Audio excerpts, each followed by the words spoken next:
Hello everyone, Rory here from Your Golf Travel. I've got the honour today of sitting with Mr. Tony Jacklin.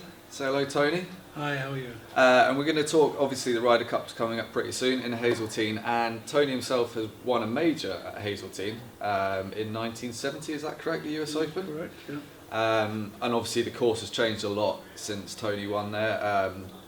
But as from your memories of the course, I mean, what kind of course is it? What players at the Ryder Cup this year will stand the best chance of taking advantage of that kind of course? Well, it's been changed twice actually since I won all those years ago.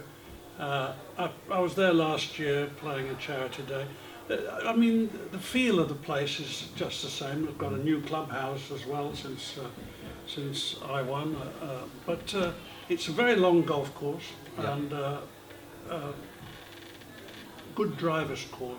Okay. There's a lot of well-placed bunkers to capture errant tee shots, and the greens are big and slopey.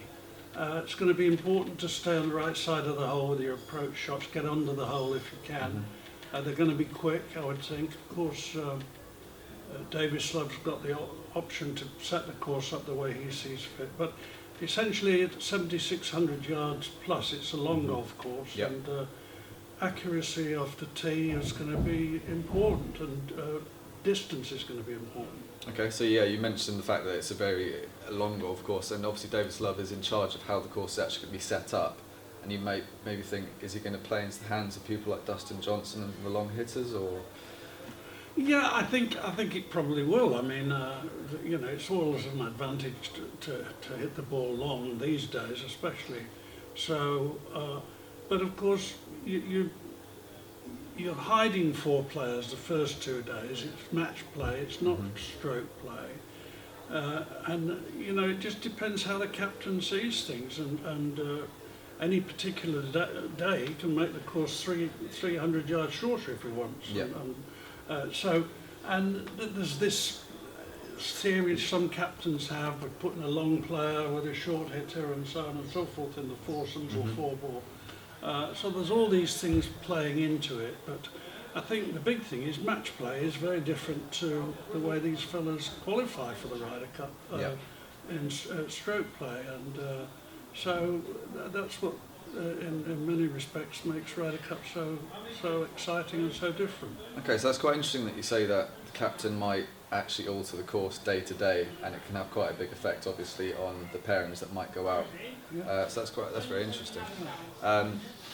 So do you think there are any holes in particular? I know they've obviously changed the order of some holes in comparison to what we've seen in majors at Hazeltine.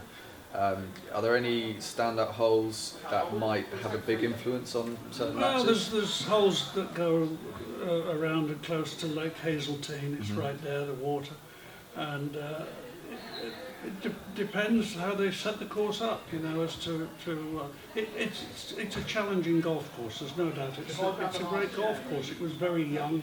And had its 50th anniversary about 5 or 6 years ago. I was there. But it's the real deal, and of course that time of the year, late September up there in Minnesota, it might be chilly.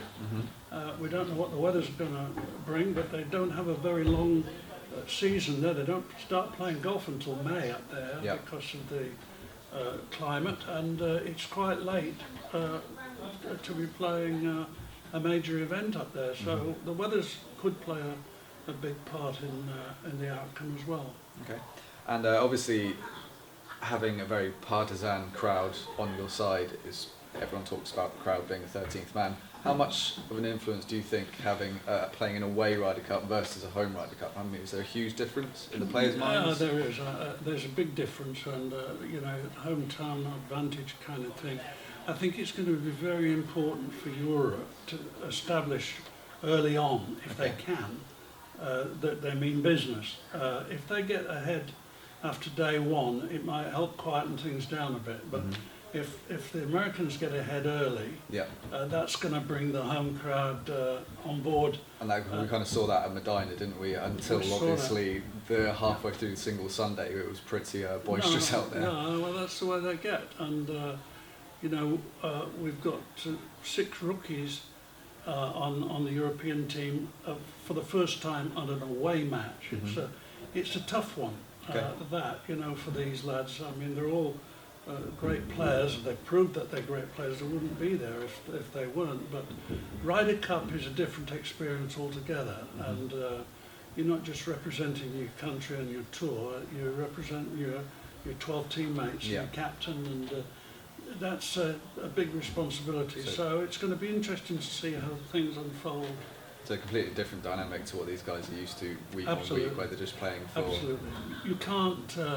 You can't imagine Ryder Cup. You've got to be in it, and you've got to have the experience. So it's going to be a tough one for the rookies, especially.